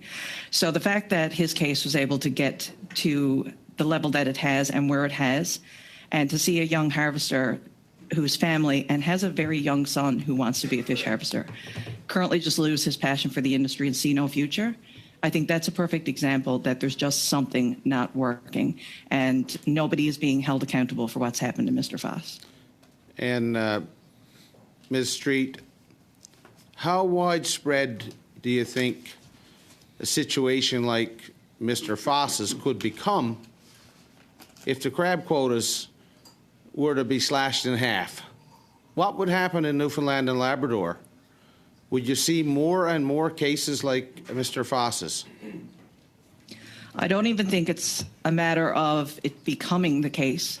I think Jimmy Lee has been very vocal, and a lot of folks just aren't. We've known since the 90s and the early 2000s, before PIFCAF, that there was a problem when it came to controlling agreements, and it's no secret that you can go on certain wharves, and everybody knows the company vessels. There's no question. And the fact that DFO has been handed envelopes of evidence and cases to investigate, and we still see those vessels sailing, and we still see, whether it's companies or certain individuals, concentrating licenses and vessels. I mean, it's a problem to access. We keep saying we have a recruitment and a retention issue for young folks in the Newfoundland fishery, but we do not. We have individuals who are interested, but the problem is corporate concentration, and that goes with fishing licenses as well as in the processing industry. So I think it's a severe problem, and until the Act reflects penalties and ways that are deterrents for this to occur, and we actually see action, then it's just going to continue because, you know, if you're going to go speed on the highway and you know there's no cops, you know, what's stopping you from putting the pedal to the metal, right? Thank you, Ms. Street. I've got a question here that I'm going to put to Mr. Allen and to Mr. Wareham. Like many of your members have expressed concerns about the interest of groups that are showing up as stakeholders at stock advisories. Can you summarize some of those concerns, Mr. Allen? And how can the Fisheries Act make sure that stock advisories are made up of valid stakeholders? Well, that's a very good question. And I mean, I think Ms. Street alluded to that a little bit. For me, my vision of a stakeholder is somebody who actually has a stake in the fishery. Myself, I am a harvester, so I am a stakeholder. When I arrive at an advisory table, it is my livelihood that is at stake, right? Of the past number of years, we arrive at many stakeholder tables and we see entities at the table that have no stake in the fishery whatsoever. And when you ask them who they may represent, well, we represent the fish. Well, no, that's the Department of Fisheries and Oceans' job to represent the fish at these tables. And the question begs of how is their advice to the minister weighed against my advice to the minister, right? As the person who is on the water, you know, I personally spend more time on the water than I would dare to wager most people at 200 Kent. And there's fishermen that spend a lot more time on the water every year than I do. Right, so and that's why with the harvester knowledge, we want to see that reinforced. Where right now, I believe the wording is something around the lines of the minister may take into consideration community knowledge. Well, what is community knowledge? We'd like to see it. The minister shall take into consideration harvester knowledge. Simple as that. Mr. Wareham. Thank you. Yeah, I guess for us at FCC, I mean, we've had some members that have been experienced quota cuts very recently from you know, the involvement of ENGOs, and that other members have not had a big impact on their business. So, you know, I guess for us, I mean, we were concerned when they got involved in advisory committees, and you know, but overall for FCC, I guess we haven't had a firm position on where we would stand. But for some, has been impactful, and others not so much. Thank you, Mr. Small. We'll now go to Mr. Cormier for 5 minutes or less, please. Thank you, Mr. Chair. Mr. Allen, you were talking about strengthening owner-operator, and I know that you're, well, some of us here, you're part of so many associations that we don't know which one you're representing, but I'm just kidding. But I know that you know your association, for example, MFU, that you're part of was very happy back then with the owner-operator. Now we're talking about, you know, adding maybe more strength to it. What kind of measure you think we should add to the Fisheries Act that will certainly tighten a little bit more the rules around all of that? Well, I would say to Mr. Porter's point earlier in the committee meeting, he's partially right in saying the act in and of itself around owner-operator is not so bad as much as it is the application of. However, from a federation point of view, And even, from a Maritime Fishermen's Union in New Brunswick point of view, we'd like to see those same provisions added to the West Coast, because as it exists today, it's only for the Atlantic and Quebec, which I don't understand how you can have a law and a regulation that is only applied to one coast of a country and why it doesn't apply to the other. And if you look at what has happened to the broader fisheries economy in BC as a result of, harvesters that are paying 75 cents on the landed value of fish to the license holder who might be living in a condo in Vancouver, it's destroyed the fisheries economy abroad. You yourselves, you would know that in your backyard that the fish itself is only a very small part of the fisheries economy. Right, the processing, the boat building, the ship rigging, the equipment, all that other stuff that fish creates, that when I have the entire benefit of my enterprise that I can reinvest in my community. So that for us, we'd like to see, brought in for the West Coast, and then the actual enforcement. Dewan said, you can have a speed limit, it's great, but if nobody's there to enforcement, it's not worth the paper it's written on. So in your opinion, and I know that this case is probably familiar to you because it's in your area. There was a crab license that was buy from a PEI person, 10 or 15 million.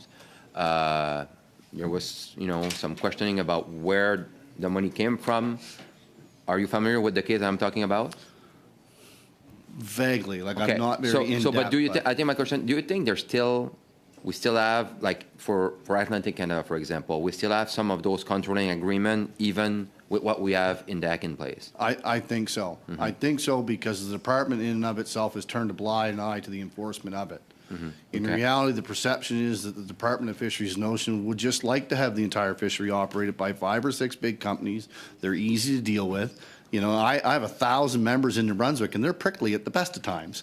But they're good people. They're good and honest people that contribute to the vitality of their communities, and that's what we're here trying to support. So you were talking about boots on the boats also, and I totally get what you're saying by that. Look, like you said, my dad was a fisherman all his life, but sometimes don't you think those rules are a little bit strict? For example, you get sick, okay?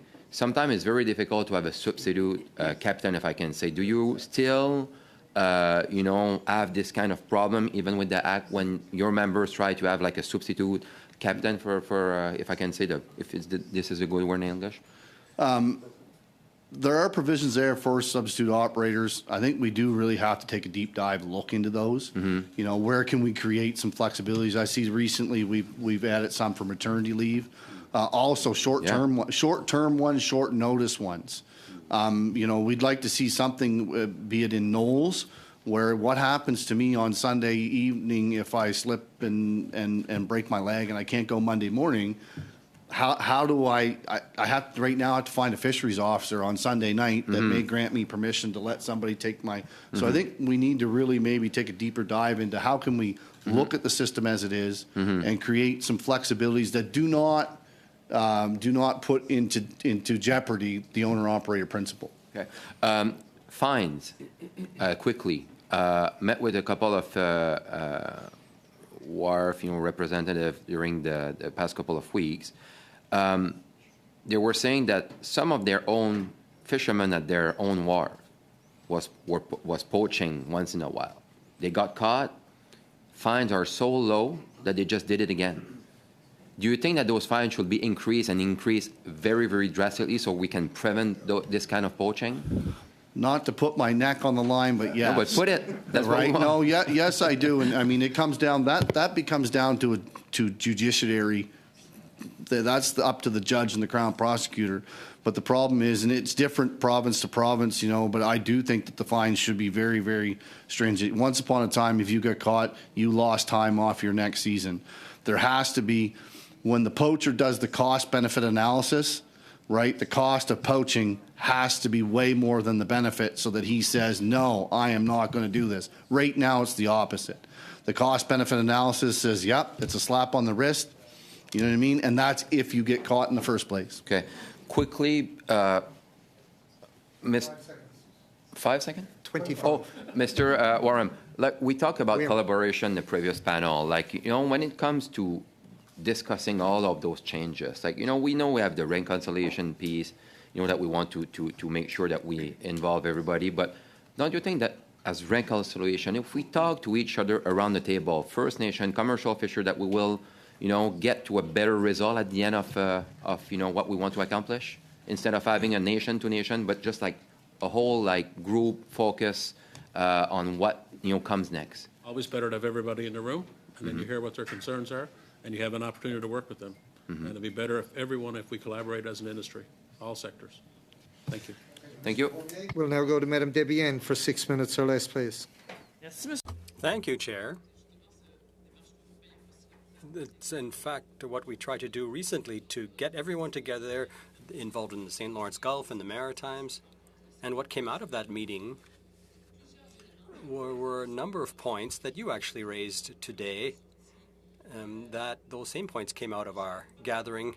I'd like to say a bit more about succession. My concern is about the successors. We're dealing with a reality that is really quite scary. For example, corporatization in the fisheries. You talked about this quite eloquently just now. What can we do as we're reviewing the Fisheries Act? What can we do concretely to retain young people in the fisheries and make them want to stay harvesters like their parents or become fishers for you, Mr.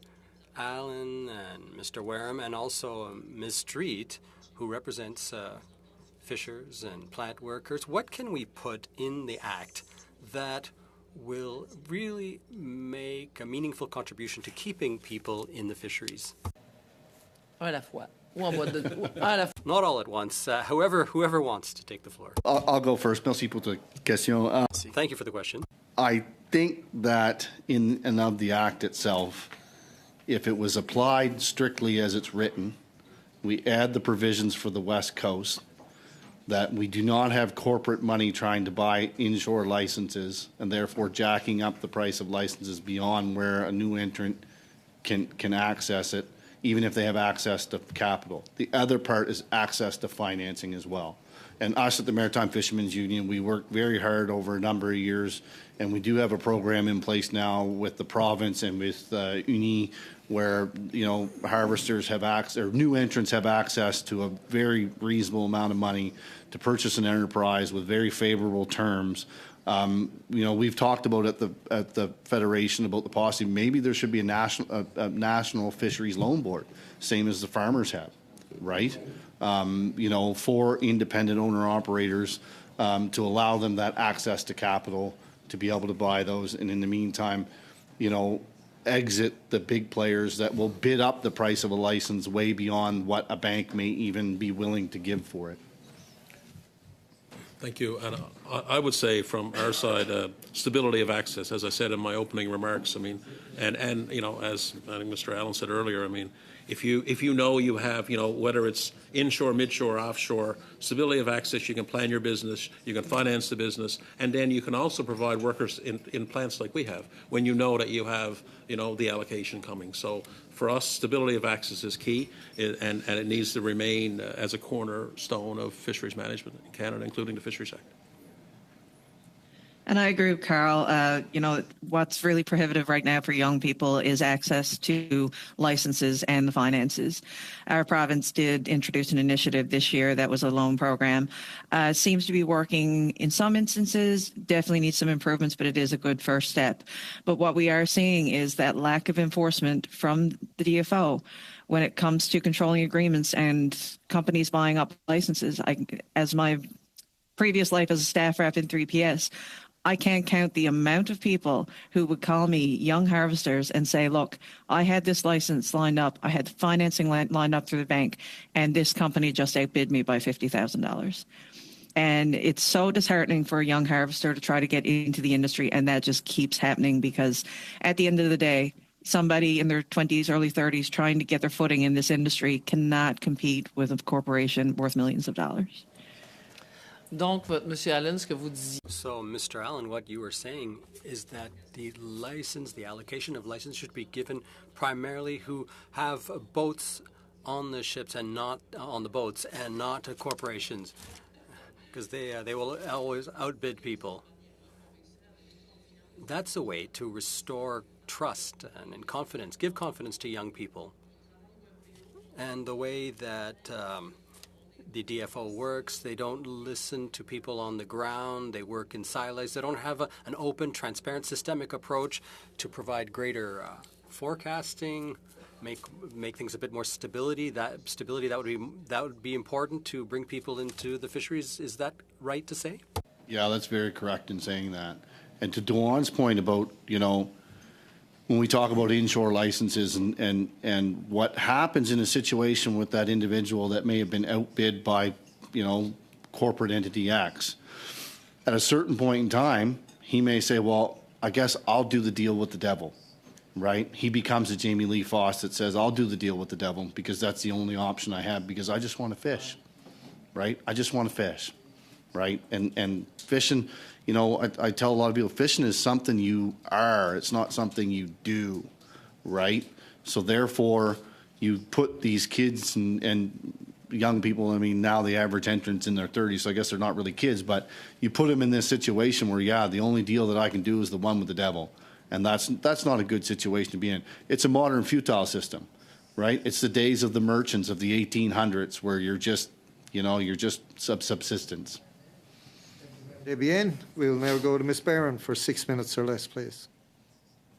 Thank you, Chair. And thank you to our witnesses who are here. Lots of good information has come out. I was just reflecting on the fact that you were talking, Mr. Allen, about the identity of people who fish, and I was reflecting how in Newfoundland it's standard to get people to kiss a cod when they come to visit and get married in the families. I think that it's a good example of how entrenched that identity is and how important fishing is to people in these coastal communities. I have questions for Ms. Street and others, of course. Ms. Street, you talked about enshrining the principle of adjacency, and I know that you had said that this is something you think would be a given. Can you expand on this and perhaps give us some thoughts on how this could be better enshrined into the Act? Absolutely. I mean, we've preached for a long time that the resources on our shores should benefit our province, and that goes for any province, really.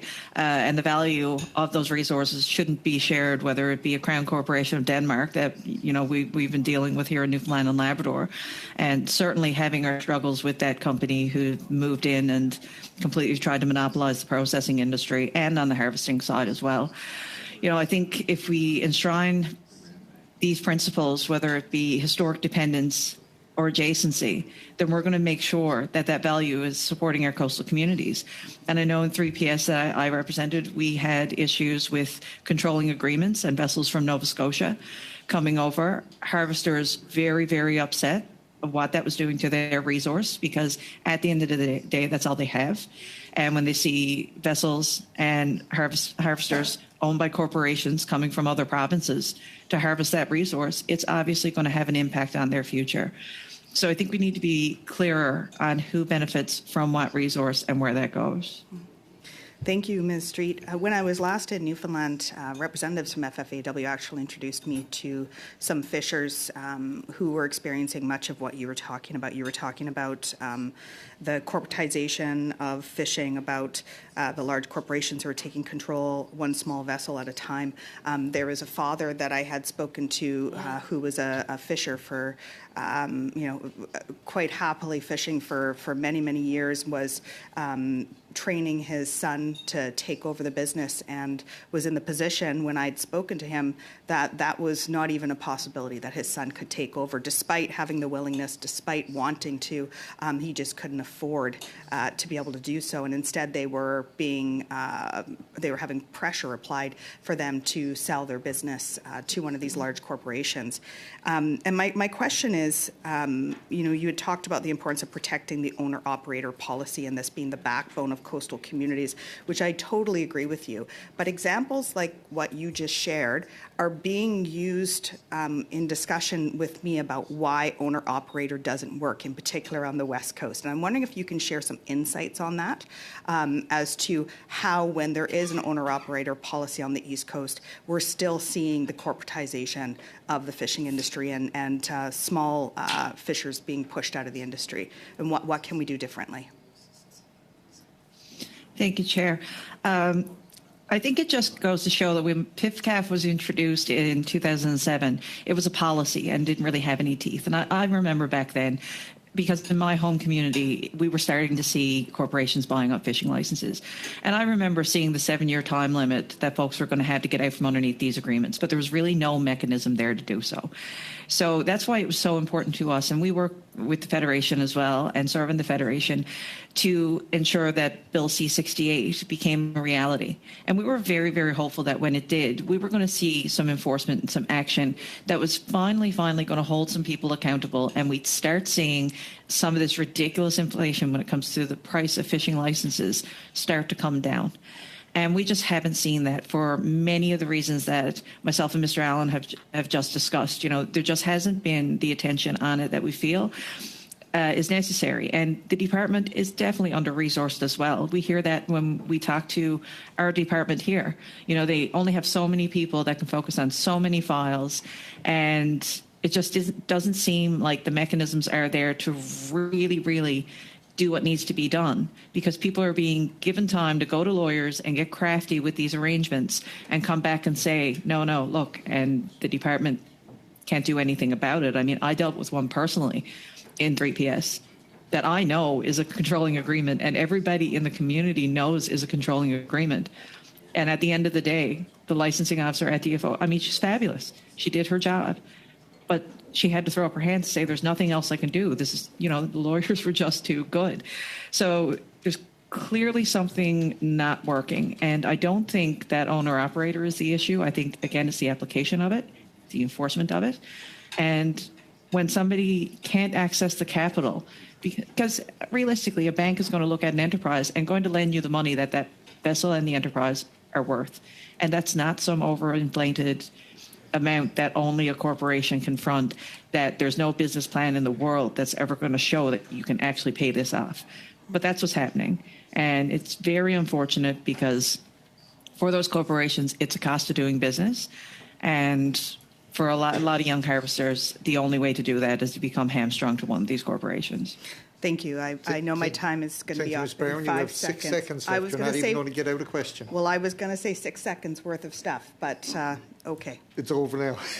That was your 6 seconds. If I could use those 6 seconds just very quickly, Chair, I do appreciate it. I was just going to say thank you very much. I agree with everything that you're saying, and I think this is what happens when we are seeing a government bending to lobby groups and corporate All right, interests. we'll now go to Thank Mr. you. Arnold for 5 minutes or less, please. He's giving me the stink eye. Thank you, Mr. Chair. I run a clock here as well, so to keep track of my own time more than anything else. Thank you all for being here and online today for testimony. What we're doing at this committee study is reviewing the Fisheries Act of 2019. And the act, not the regulations and the pieces that should have flown out of the act. But what we're hearing consistently again and again is that there were things that were enabled to be done in the act, by the act, but after 5 years, they've yet to be rolled out. We heard from the previous group about standards of practice, codes of operation, and so on, that they're still waiting for after 5 years. We've heard from you three today about the owner-operator issues, the adjustment of fines, appropriate fines, the lack of enforcement, the stock assessments that are not complete. These are core responsibilities of this department. For each of you, just quickly, would you say that the department has been able to fulfill its core responsibilities? I'll start with Mr. Allen, then Mr. Wareham, and then go to Ms. Street. Not holistically, no, I don't think so. And I don't know if that the issues that are being thrust upon them with the rapidly changing environment is too much for them to grasp. But I mean, we have this running gag in the industry that if you want something from the department, then you better figure out what it is and draft it up and present it to them because if you wait for them to design it, it's not going to happen. And I don't know why that is, but that's just the perception that I think is reality. Thank you. Mr. Wareham? Thank you. One of the major issues that we've had, I guess, is, as you know, is core fishery science. We are seeing some improvements in the last year, but we had a 2 to 3 year period where we didn't get surveys done. We were not able to do the assessments. We can't make science-based decisions without the assessments, and that was a major problem. We are making some progress now. It's good to see, but fishery science is definitely an area where we haven't been meeting our expectations. Ms. Street? Thank you, Chair. And I agree with Mr. Wareham. Definitely, we have gaps in fishery science. There were some concerns even this year that the Northern Cod survey wasn't getting done, but luckily those hiccups seem to have been rectified. But one big concern that we do have here locally in Newfoundland and Labrador as well, there used to be a time when it seemed DFO officials here locally had a lot more autonomy on decision making than they have currently. And it seems that what we're seeing now is every single decision has to come from Ottawa. Okay, we used to have you. very good working relationships, Thank you. and it seems that Pass that's the the same remainder of my time to Mr. Perkins. Thank you. Thank you. A quick question. I take it that all three witnesses have been following the minister's decision to expropriate 90% of Elver quota for what I'll call generously as social policy reasons, not conservation reasons. I would like a comment from each of you, maybe starting with Mr. Allen and Mr. Wareham and then Ms. Street, on that issue and whether or not you think the minister's ability to alter licenses for things other than conservation should be restricted. That's a good question. Though that decision on Elmers was very concerning. It's very concerning on what the potential beyond that may be. Right, that's the thin edge of the wedge, as you would say. So that's a very complex question. There are times, though, where the minister has made very good decisions around those licensing decisions beyond conservation that has served well. I just think that that one there was definitely not one of them. And I guess for us, it goes against stability of access, as we've said in our opening remarks, and as you've heard me say at committee before. So I guess for us and as our members, I think you're actually going to have a presentation from someone from the Elver industry early next week, and they'll take you through it in much more detail than I will. But definitely concern for Fisheries Council of Canada, that decision. Thank you, Chair. And it's definitely a concern with us as well. And as I referenced in my opening remarks, we question at this point what is driving ministerial decision making. Even the lifting of the Northern Cod moratorium this year flew in the face of what was recommended by DFO Science. So that clearly wasn't a decision that was made in the best interest of conservation. So we do question exactly what is behind some of these decisions, and the one on Elvers is certainly a concern. Thank you, witnesses. Thank you, Mr. Perkins. We'll now go to Mr. Weiler for 5 minutes or less, please. Actually, it's going to be going to Mr. Morrissey. Okay, Mr. Morrissey, 5 minutes or less. Then give it to Mr. Cormier. Thank you, Chair. Don't go arguing about it. Come on, time is running out. Yes, I will. Before we do, to Mr. Allen, one question. And I do agree with you on the fisheries stock assessment, but how do you protect from the fact that Fisher will always say there's more fish there than maybe reality? Until it's all gone, then it's the department's fault that they didn't manage it well. I agree that Fisher should have an input. Quickly, what would you recommend that to be?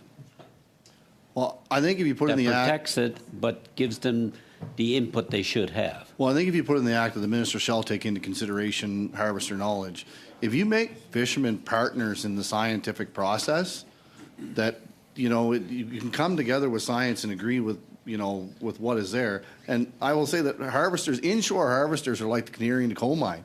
If you go back to the 80s, it was the inshore harvesters in Newfoundland were the first ones to say that there is something wrong in this fishery, right? There is something wrong in this fishery that's coming. It was the inshore harvesters that said that. And I think if you put fishermen right in the mix of science, make them partners like we've done in the lobster industry. If you look at the lobster science in the Gulf of St. Lawrence, what we've done at the MFU with Amaris, what the PEIFA has done and other groups have done, you know, it's easier to understand and believe what it all says. But when you're shut out and your input's not put in, and what you are seeing with your eyes doesn't correlate, then it's hard to accept that then you get this disconnect between science and harvesters. Thank you. And I'm going to give some time to Mr. Hardy right after that. So, just really quickly,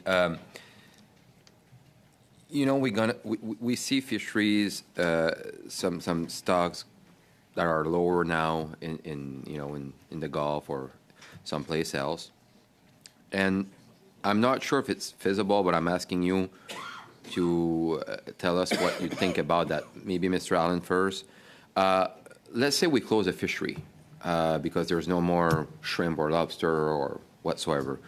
Do you think we should have some measure also to make sure that, yes, of course, we want to rebuild the stock, but there's some community that will be affecting by disclosure, fishers, deckhand, neckwomen, fish plant workers, community businesses. Do you think we should put something in the Act that will kind of say, if this happened, we need program in place to support these community? Because, of course, the Act is to protect, you know, the resources, but it's also in the Act said that we need to protect the community also. So what do you think about that? Well, I think that goes to our socio and economic aspect of that, right? And like I said, I mean, my statement earlier is very brief. We're going to submit a more in-depth presentation to the committee, kind of dialing down into those nuts and bolts of the Act itself, right? And how you would put that in there, take into those considerations and make those provisions of how do we transition this community from X to Y, right? How, is it an emerging fishery? Is it something beyond fishery? But again, I think the industry itself has to be a partner in that process to be able to get it right in the end. Okay, thank you. Mr. Hardy, your time. Thank you. Let's be a devil here. This is a big country. Things are different up north as they are in the east as they are out west. Do you think we actually need 3 DFOs and not one big one trying to do everything for everybody right across the country? Mr. Allen and Mr. Wareham? And that's a complex question. That's a very complex question. I don't know. I know that. I mean, I do think you need I do think you need DFO Ottawa. I do honestly think you need that.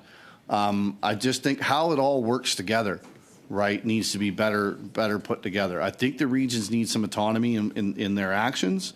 But, you know, when you look at on international policy and stuff like that the country's signing on to, you do need that central agency to organize that and coordinate and understand how does it affect region A, B, C, right?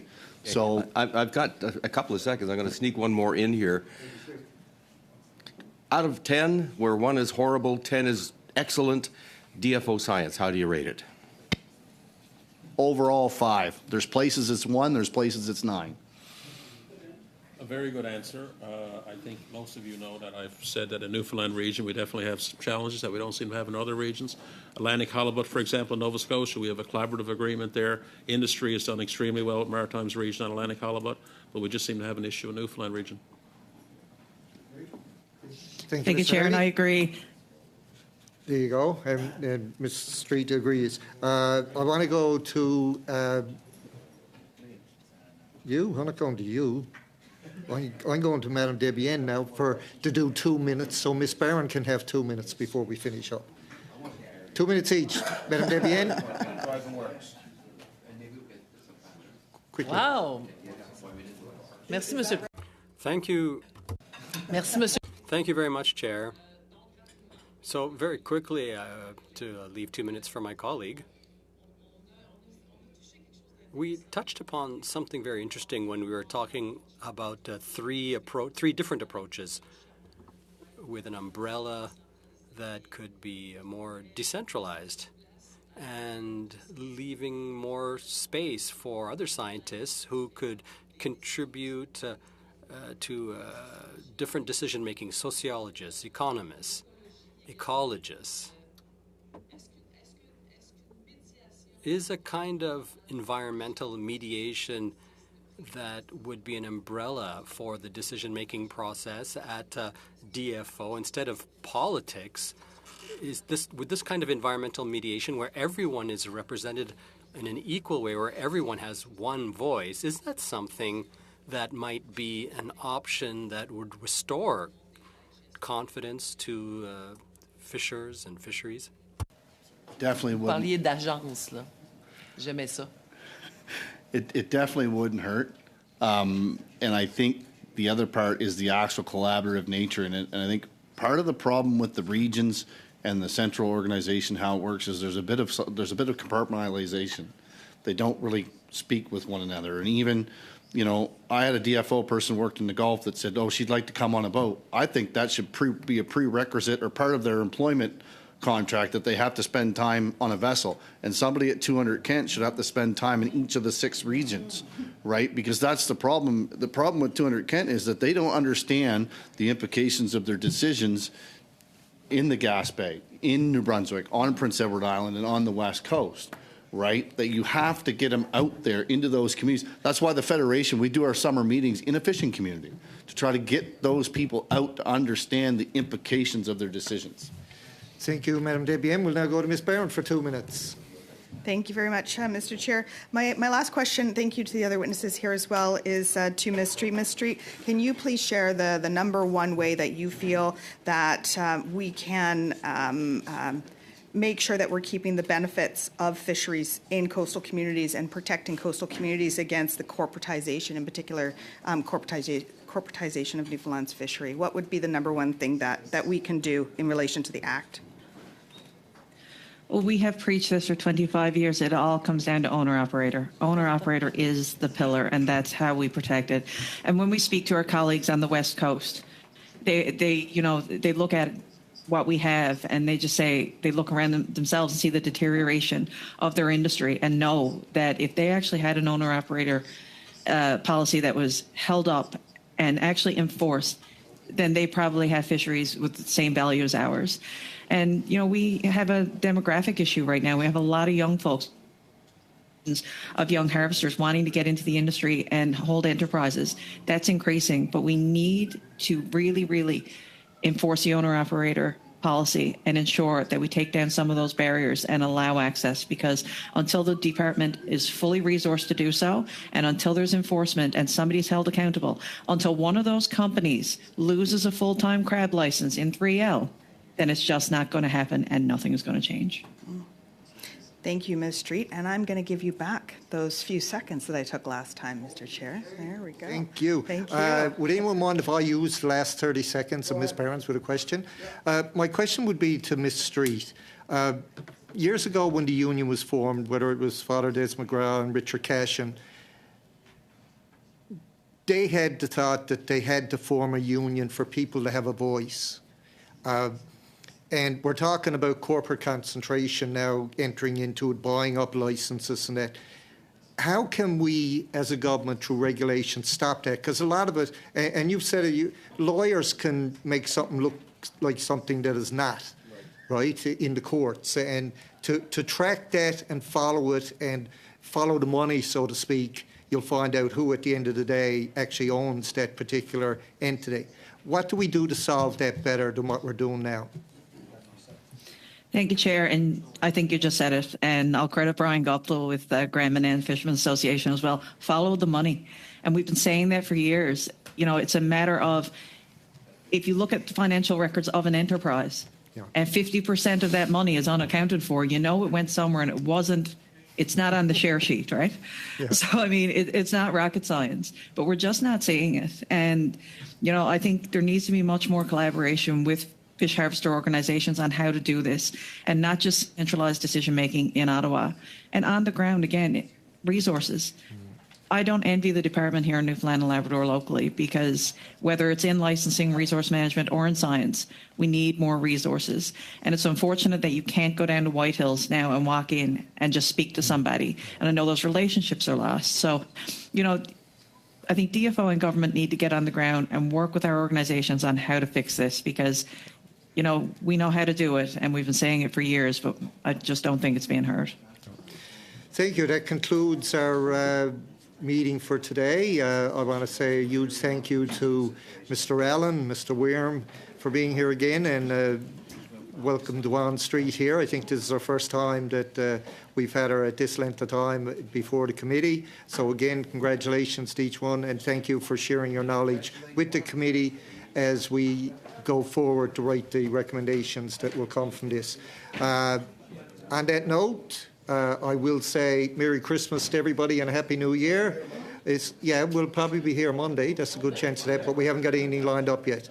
The clerk is trying to reach some witnesses, and they're not anxious to come on that particular Monday. You can do that too if you like. All right, meeting adjourned. Thank you, everyone.